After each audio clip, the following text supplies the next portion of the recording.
Mike here. Is it okay that a civilian walk into a police station and yell out, "You all shall lock the doors," and put a for sale sign on this building ASAP?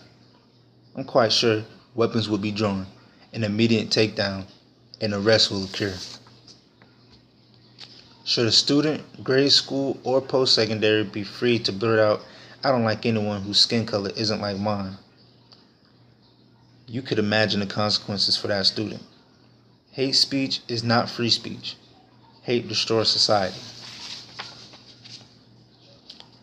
Free speech is never really free, and although people like to pretend that words are only words, we all know that words have consequences. Speech and other expressions are powerful tools, and speech can and often do lead to action. The freedom of speech is important for our society. We as individuals, as a people, stress on it a lot. However, freedom has certain limitations. People can use media, internet, and other related sources, but with certain limitations. The freedom of expression and speech is questioned when the legal system's societal values conflicts with the values and rights of others. Elements like pornography, hurting the religious or racial sentiments of others, and going against the norms of the certain country are considered to be the major violations of law that are related to the freedom of expression. If these elements occur in a society, then they suffer legal sanctions and social disapprobations.